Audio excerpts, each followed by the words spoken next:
Hello friend, welcome to the Angular 8 tutorial. In this tutorial we will see one of the type of one-way data binding, that is interpolation. So basically the data binding, one-way data binding is used to communicate between the component and the HTML page.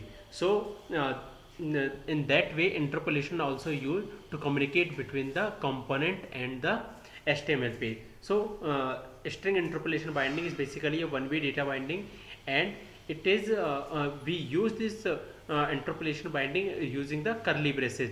Like if we don't pass any component data in the curly braces, then Angular treat it where this variable as a string and it show on the browser as it is, means as a string on the browser. So let's understand more about this string interpolation and with the code. So go to the Visual Studio Code and let's run it first, that what it is showing on the browser.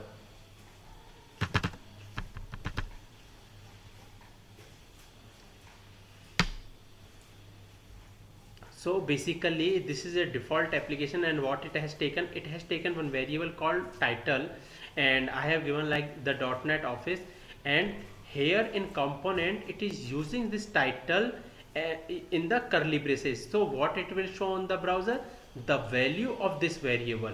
If I don't use these curly braces, like this interpolation, if I don't use, then on the browser it will show this title as a string and it will show as a title only.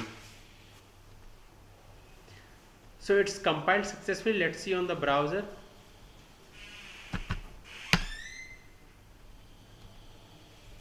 So what we can see on the browser, like the .NET Office app is running, means it's showing it the title value.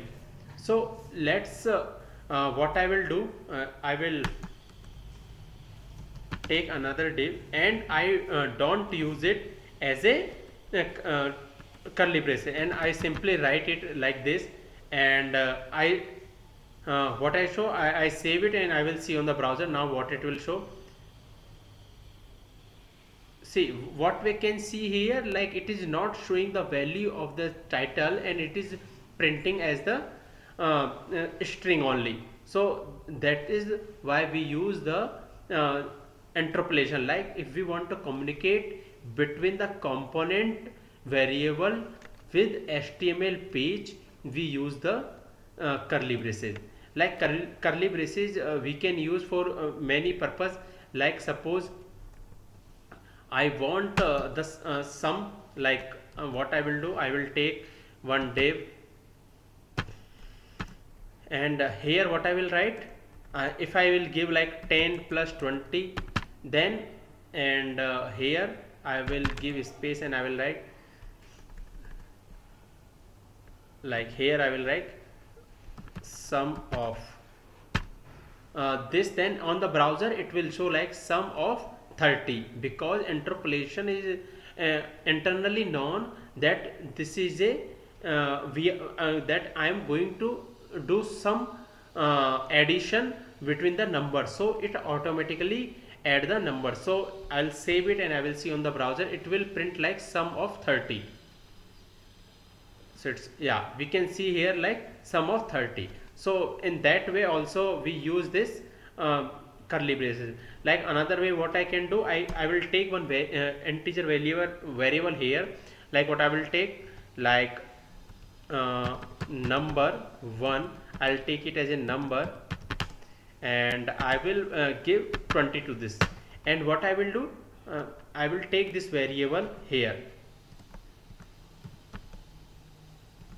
and in a div or in a paragraph, anywhere you can put it.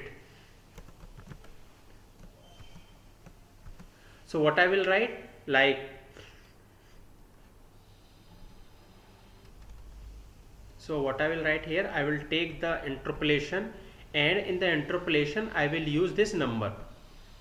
So if I use this number and if I add anything to this, like I will take 5 and I will close this paragraph and save it, and on the browser what it should show, it should show the submission like 20 plus 5, it should show 25 on the browser. So let's see on the browser, yeah, we can see like 25 and it is showing this extra. So yeah, we have given extra this one. So let's save it again and see on the browser. So we will see 25 it is showing here. So that is the main use for the interpolation, like to communicate between the component and the HTML page. And obviously it is doing one-way data binding because it is taking all the data from this component to the HTML page and showing on the browser, and we are not communicating between the HTML to TS page. So that's why it's a one-way data binding. So that is all about the interpolation in the Angular 8. Thank you. If you are not getting anything, or if you have some question, please comment. Thank you.